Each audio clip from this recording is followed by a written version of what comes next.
Today is a very special Marketing Monday because today I'm going to be sharing some indie game marketing tips. More specifically, I'm going to be sharing 20, that's right, you heard me right, 20 indie game marketing tips. So without further ado, let's get started.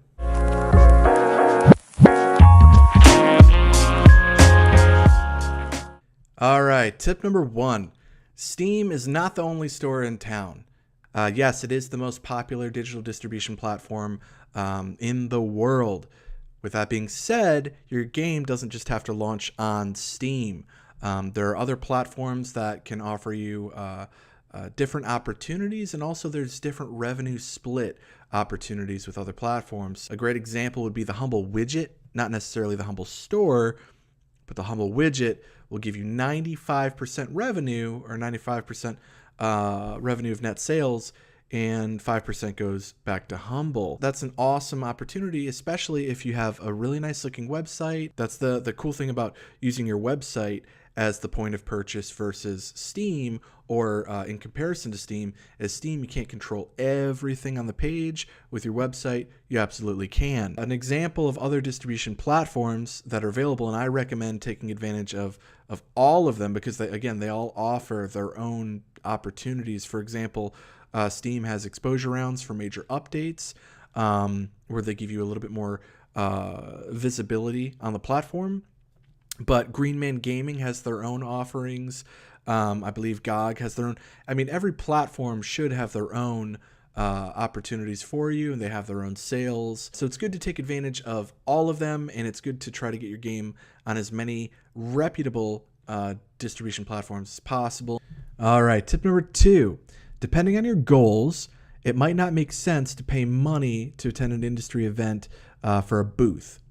You might be able to get there with just an expo pass and achieve the same results that you wanted to. And what I mean by this is if you're just there for networking purposes and you want to meet people, see what's going on in the industry, check out some other independent games and potentially get inspired while you're there, then getting an expo pass should absolutely help you with that. You can attend an event, and honestly, if you wanted to attend, let's say, a GDC and you don't want to pay for the expo pass itself, or if you're local, a lot of meetings happen off-site. And there are websites like meettomatch.com where they partner with these events, and you can just go to Meet to Match and pay for a Meet to Match pass and get access to all of the people that are attending GDC. You can also check Twitter handles. And you can schedule meetings outside of the event in parks, at bars and restaurants, wherever it may be. You can do so without actually paying for a pass, but I would still recommend paying for a pass to be able to check out all of the games that are there, meet other developers, and meet platform holders. They can possibly, you can have a conversation with somebody and possibly work out a deal where now you're getting your game onto Xbox and you've worked out a partnership with them. So, again, depending on your goal, doesn't necessarily mean that you have to have a booth at an industry event. You can pay for an expo pass or possibly skip the expo pass altogether to save on overall costs and still end up getting the results that you're looking for. All right, tip number 3, and this one's going to be quick. Speaking of industry events, if you do have a booth at an industry event, height is a premium, especially with the title of your game. You want people to see from far away your game, especially if you've built up a following, if you have a community of passionate individuals that are interested in your game. You want them to be able to see your game from very far away so they can make their way to your booth to play your game or check out whatever you have to offer. All right, tip number 4. Again, staying on the trend of industry events. If you're showing your game off at an industry event, it's cool to have giveaways, but I would recommend not doing a giveaway. And the reason being, well, actually, I take that back. You can do a giveaway, and that's fun and that's cool. I would recommend only doing so if you're giving away something small, maybe some t-shirts or buttons or something else. But I wouldn't make the giveaway as an incentive to get people to sign up to your email list. I think that incentive dilutes the quality of your list. You want to make sure that everyone that signs up to your email list are genuinely interested in your game. So what I would recommend is have a sign-up sheet And this can just be a simple sheet of paper or sheets of paper, and just say, sign up to stay up to date on all news regarding our game. In that way, you're getting the purest list that you can possibly get out of the event. Tip number 5 is a very important tip. Building a community is more important than ever, and it will continue to be important in the years to come forever. Really, the barrier to entry to get on Steam, the most popular digital store in the world, the barrier to entry is as low as it's ever been, at being $100. So the competition is very high.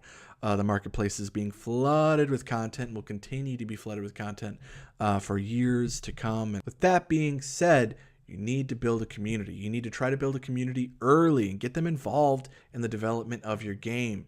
Don't be afraid to show them stuff early on. If you're working on a narrative-driven game, hold back on the narrative, but you can also show them the art style. You can show them different levels. You can show them different characters. You don't necessarily need to give too much away in terms of story, but getting the community involved is always a good thing. And it's always great to have a community behind you, because on day one of your launch, or if you're trying to earn money on Kickstarter or another crowdfunding platform, it's good to have a community on day one that'll be there to either buy your game or, invest in your game, or back your game. Tip number 6, PR is not necessarily the answer to all of your problems. And what I mean by this is, if your marketing material isn't good, if it doesn't show your game in a good light, if you don't have a good trailer, if you don't have great screenshots, if you don't have very nice illustrations, just ways that you're presenting your game, then it really doesn't matter how good the PR agency or individual is that you're working with. You can't really expect much from in terms of results. They might be able to come up with a hook or some sort of unique news beat for your game and earn coverage for you, but that doesn't necessarily mean that that's going to translate into sales. And more times than not, that's due to your game not showing off, not being presented well. You can get picked up by very large publications like PC Gamer and Destructoid and Eurogamer, but if your game just doesn't look good, you can't expect the readers to read the article that's unique and interesting and then instantly, go and buy your game. It has to look as good as it can possibly look. Tip number 7, always have goals. Every step of the way along the production cycle of your game, when you're seeking attention for your game and you're trying to get promotion, or you're trying to get visibility from press or content creators or whatever you're doing, there needs to be goals. So a good example would be when you reveal your game. If you have a reveal trailer, even if you don't, ideally you do, but even if you don't, you want to make sure that readers or viewers of your trailer know what to do next. You need to have a goal. You need to have an end goal for every single news beat or moment where your game is being promoted or being shown off. So for example, with your game reveal, maybe you at the end of the trailer, you have people join your community or visit your website for more information or follow you on social media. But there always needs to be an end goal. Are you trying to increase your following on social media? Are you trying to build a community, which you should? Are you trying to get people to your website to convert them in some other way, whether it be sign up for our email, our newsletter list? Whatever it may be, you need to have goals. Speaking of one of the earlier tips about going to industry events, you need to have goals. Are you trying to network? Are you trying to achieve a partnership with somebody? Whatever it may be, along the production of your video game, there needs to be goals. These can be small goals, big goals, whatever they may be. Whatever work you're putting in for promotion or business development, there needs to be a goal. Tip number 8, if you do not ask, you won't receive. This is kind of like an old tip that is just something that like your grandpa would tell you. My grandpa told me this when I was young. If you don't ask, and it might feel cringy to ask, but you've got to get over that.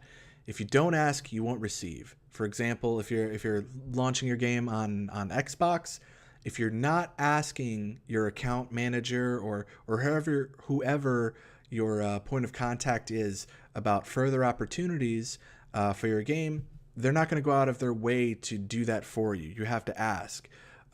This is where publishers kind of look like they make magic happen, but in reality, all they're really doing is asking. So, but sometimes they know things to ask for, in particular that you might not know about. But you can easily learn about them if you just reach out to your point of contact and ask them about it. But for example, on Xbox, they have Major Nelson, who, is a major influencer on social media. He can talk about your game in videos. He can do interviews. He can do social media posts. He can do giveaways. There's also other opportunities. I mean, on with PlayStation, they usually have, I don't know if they're going to have it at the end of this year, but they normally have a PlayStation Experience convention at the end of the year, around November. You can ask them if your game is releasing around that time. Would it be cool if you brought us to the event? Sometimes they'll pay for the booth, they'll pay for your hotel, and it's a great place to show your game off to, PlayStation Nation, or whatever they call it now, but big fans of PlayStation games. So if you're launching a PlayStation, that's an opportunity that you might not know about, but if you just ask your account manager, they might be able to get you in there. So again, if you don't ask, you will not receive. Tip number 9, you want to do the best job that you can of putting yourself in the shoes of whomever you're speaking to. So for example, if you're trying to earn coverage from a YouTuber, you want to make sure some good tips would be to create a nice GIF of your game that's under 5 megabytes, so that the message that you send to them is not very, the load time doesn't take forever. But also, you can send your Steam key along with the message. And what I like to do personally is bold the text for the Steam key. I increase the font size and I put it right near the top of the message. I also include in the subject line Steam key included, so that the YouTuber or content creator, whether they be on Twitch or Mixer or another platform that I'm targeting, I want them to know, the individual that I'm speaking to know that this message has a Steam key, and then when they open up the message, they can copy and paste the Steam key right away, and they can check out the game on Steam, and also they can see a nice GIF. Here we go, a nice GIF in the message, so they can make a quick judgment call based off of that high quality GIF. Sometimes that's enough to get them to, yes, I'll go ahead and download the game and play it. Now it's not necessarily a decision of, are they going to cover my game or not?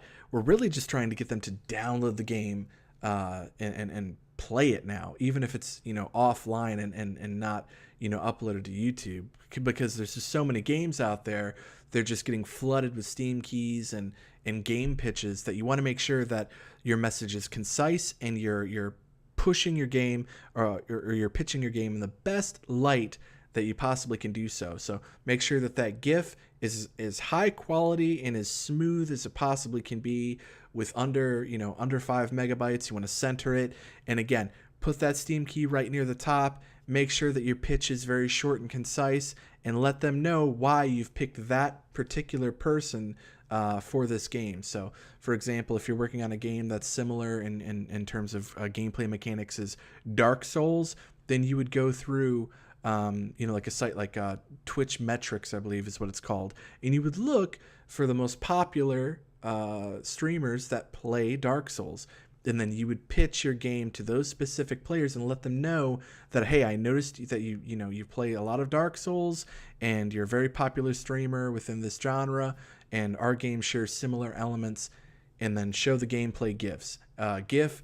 And at the very top of the message, I would just paste the Steam key, center it, make the font size a bit larger, bold it, center it, so they cannot miss it. Also, again, in the subject line, include that Steam key.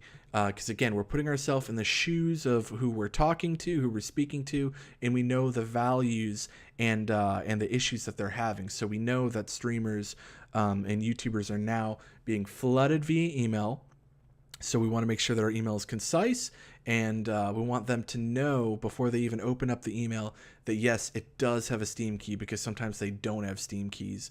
And sometimes that's a waste of time for a YouTuber to have to go back and forth with a yes, I'm interested, can you please send me a key, and go through that conversation process. So we're really putting ourselves in their shoes, and then optimizing how we communicate to that particular person.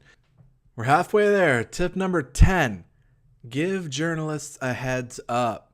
And what I mean by this is, for example, if you're going to announce the release date of your game on, whatever date, whenever you're going to release formally announce the release date of your game, it's always good to give certain reporters, whether you've built up a relationship with them or you're targeting them specifically, reach out to them a day or two ahead of time and say, hey, just want to give you a heads up.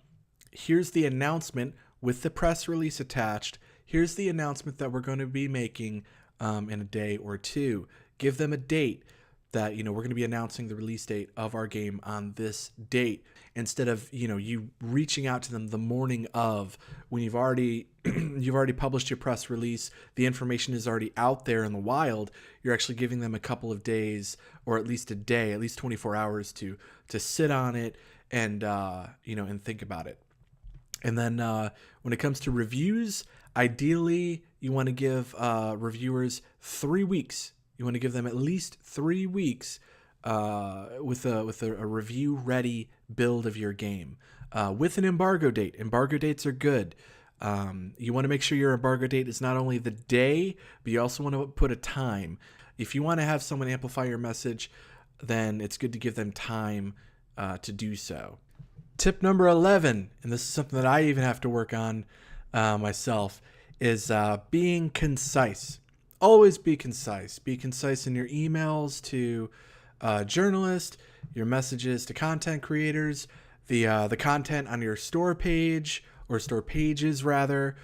Be concise on your website, and this doesn't just mean be concise with your pitch, but this also means try to be concise with your full description, your features, anything describing your game. Try to be as concise and to the point as you possibly can be. Also, with call to actions, you want them to be short and concise. If you want someone to follow you on Twitter, say follow us on Twitter, or just follow us with a Twitter button. But always try to make a habit of being concise. And a good exercise you can do in being more concise is, when you write everything out, go back through and take words out, take sentences out. Just take everything out that you can until, to where it's still legible and you can still understand the point that you're trying to get across. But just take as many individual words and sentences out as you possibly can. Tip number 12, learn from the successes of your competition, or similar games rather. What we do is we document 10 to 15 similar games in a Google Sheet, and then we use the search engine Google to identify newsworthy moments along the production of those games, and we see the results of those news beats. So, for example, a game announcement, a studio coming out and saying, this is our upcoming game, here's the genre or the concept of the game, and then, usually more times than not, you would see a trailer, some sort of reveal trailer. This type of information would be announced, and this would be the game announcement. You can use Google and sort and filter by specific dates, and you can see the results of that announcement. So you can see if it did really well, what media assets were included with that game announcement. And you want to try to take in all the variables that were at play. So were there gameplay screenshots? Was the trailer a really high production value trailer with gameplay? Is it from a well-known studio? Is it from a brand new studio? You get to document all of this information. Essentially, this is competitive research, but in doing this, you get to better understand what worked, what didn't work, and then you can document the publications and media outlets that covered those newsworthy moments or news beats. Tip number 13, quality over quantity. Now, this applies to many things, but for this specific tip, I want to talk about targeted outreach.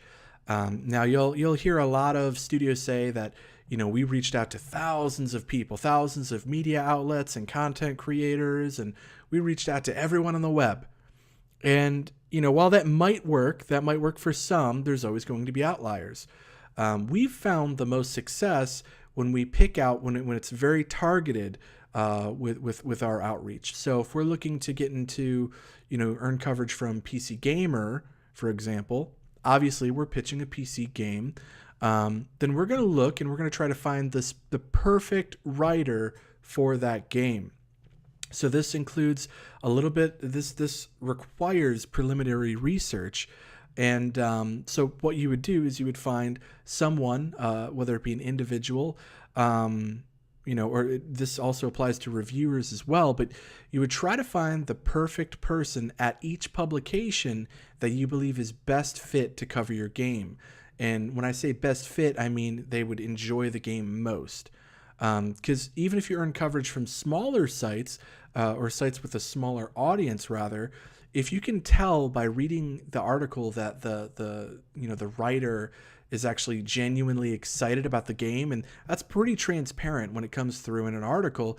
If you can tell that the writer is very excited about about your game, that's something that easily jumps off of the screen. I was going to say page, but it jumps off the screen, and has better effects. At least in our experience, it has better results, even if it doesn't necessarily, if you're not earning the mass coverage or coverage in front of a larger audience.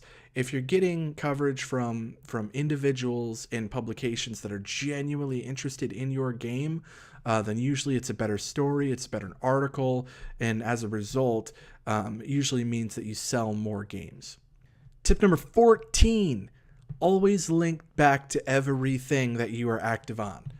So if you're active on your website and you have a Discord community and you have a YouTube channel and you stream on Twitch and you have a Twitter account that you're very active on, make sure that every single profile and your website, they all link back to each other.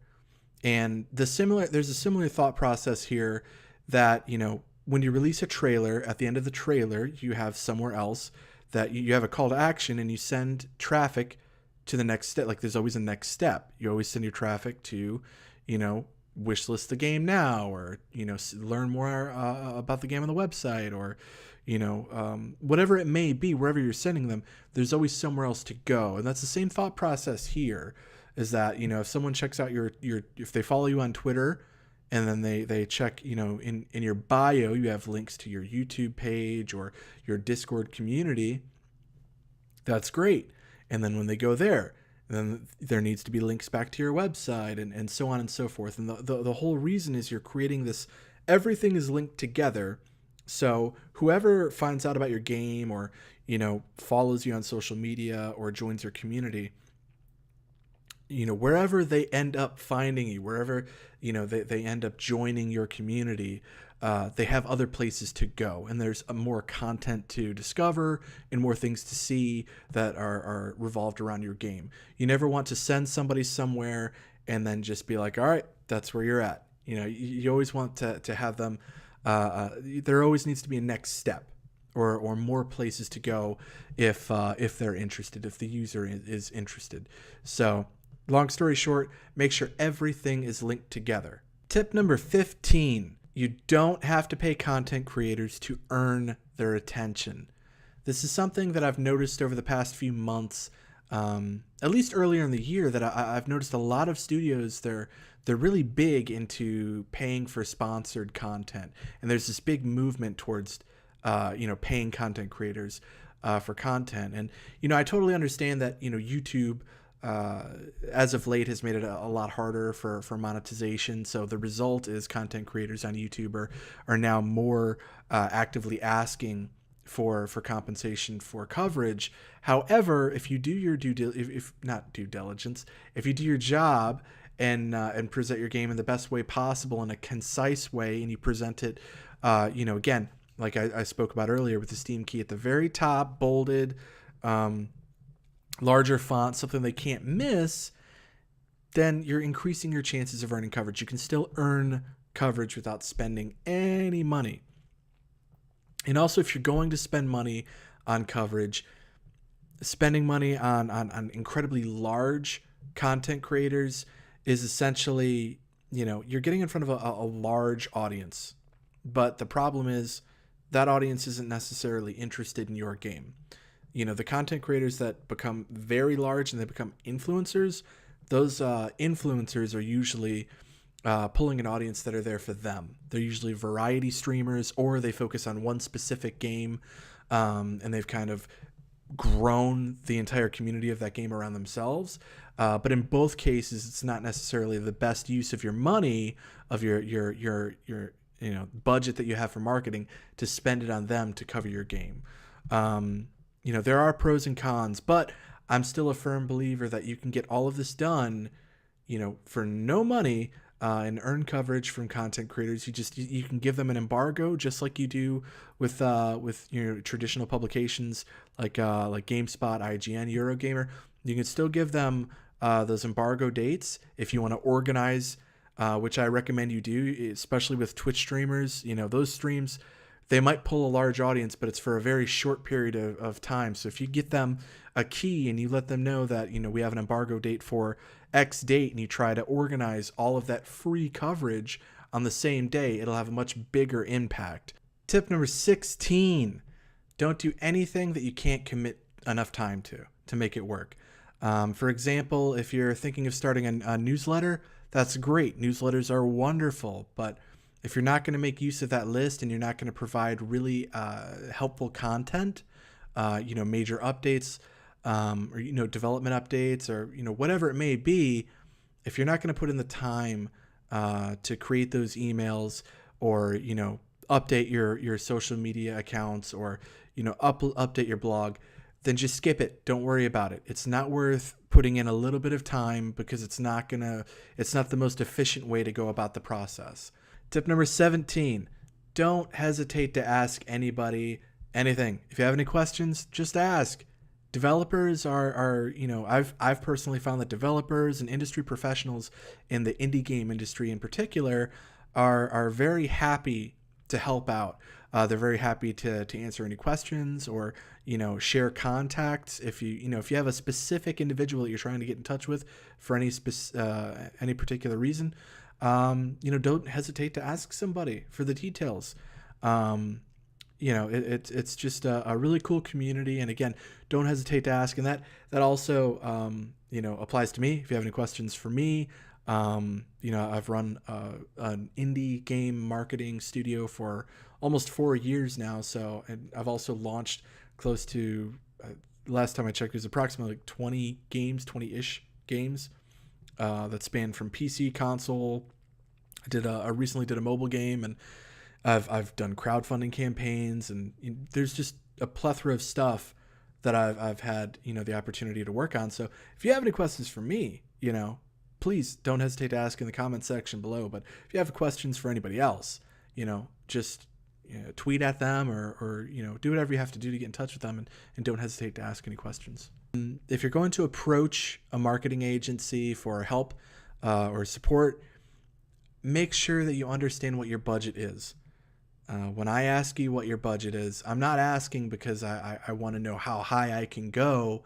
I'm just asking to know that if you fit within our price range. So, for example, we're very transparent about this.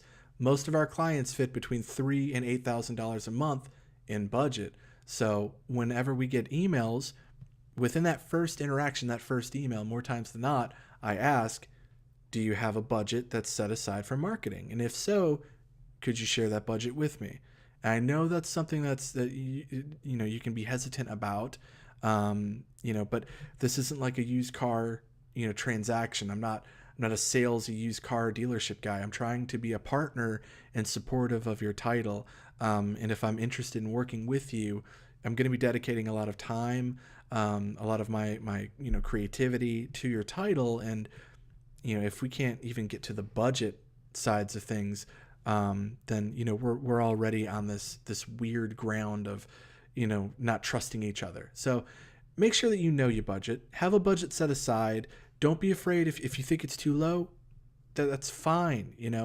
Just let whoever you're reaching out to, whether it be an individual or an agency, let them know right away, because it saves you and the agency's time if you're just clear with the budget. You don't want to be in a position where you're having a long meeting that's potentially an hour, it maybe even more, and then at the end of the meeting you're sitting there saying, well, how much do you guys charge? And then the agency tells you and you're like, wow, that's not even close to what we can afford. So it's a way of being honest and starting a good business relationship, but also not wasting each other's time if there's not a good fit there. Tip number 19. If you're trying to earn coverage from specific publications or specific influencers, make it a habit to try to follow the influencers or publications that you're trying to earn coverage from. Now, this doesn't have to be on a daily basis, but if you can try to, on a, every other day or, once a week at least, try to see, if it's a Twitch streamer, what kind of games are they playing now? How long are they playing these games? Are they having fun? Like, is it visible if they're having fun playing these games? Is the community excited to watch these games? You can check like twitchmetrics.com. I've already shared the site earlier, but you can check a website like that and kind of see some key statistics, for these channels. And you can see, based off the games that they're playing, the viewership, if it's going up or down. When it comes to publications, if you're trying to get to the GameSpot, you can check and look at the articles and see, what types of articles are they covering. Yes, they're going to cover a lot of Fortnite. They're going to cover a lot of PUBG. But look at the other stuff. Look at the indies or games that are similar in scope to yours and see, what did they do? What do these games look like? How are they earning this coverage? Is it a very unique story? There's just so many variables involved. But, the key point here is that you want to, if you're trying to get into a specific publication or if you have goals of earning coverage from influencers, do your research. It doesn't have to be daily, but stay on top of it. Tip number 20. We've made it. I don't know why I put up 10 fingers, but there you go. 20. Tip number 20. Make sure that your press list is up to date.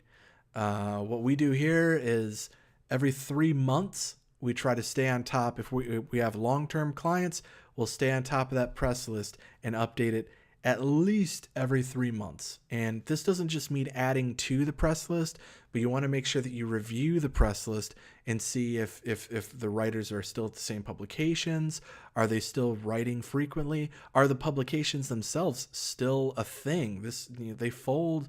Unfortunately, a lot of publications fold, or they just become much less active.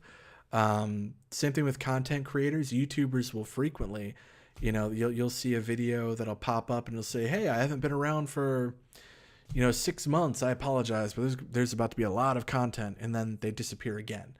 So you want to make sure that your press list is as up to date as possible. For all of your newsworthy moments along the production cycle of your game. You want to make sure that when you're sending out information that you want amplified, that the people that you're sending your information to are still active. That is it. We made it. We made it through all 20 tips.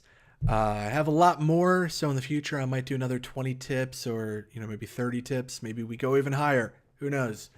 All I know is that this video took way too long to make. I've had way too many snacks. I'm very tired. My throat's given out. So I appreciate you making it through all the 20 tips. I hope you find some of them helpful. Ideally, all of them helpful, but I'm sure some of you have, know some of the tips along the way. But regardless, I hope you enjoy the video. I hope the tips were helpful. If you want to know more marketing tips or more PR tips for specifically for indie games, then I recommend that you follow some awesome people on Twitter. I'm not going to try to say their names because I'll just butcher them. I'm terrible with words. So I'll leave links in the description below to the individual Twitter accounts that I recommend. I think they're all great. They all have awesome threads and tips and all sorts of cool stuff for you to check out. All of them are very helpful. If you like this video, do whatever you want to do with it. And also, I'm going to plug the Discord server, the Level Up Marketing Discord server. There will be a link in the description below. There will be a lot of links in the description area below. So yeah, I hope you enjoyed this video. Thank you so much. I have to end it before I fall asleep. And yeah, so see you next time.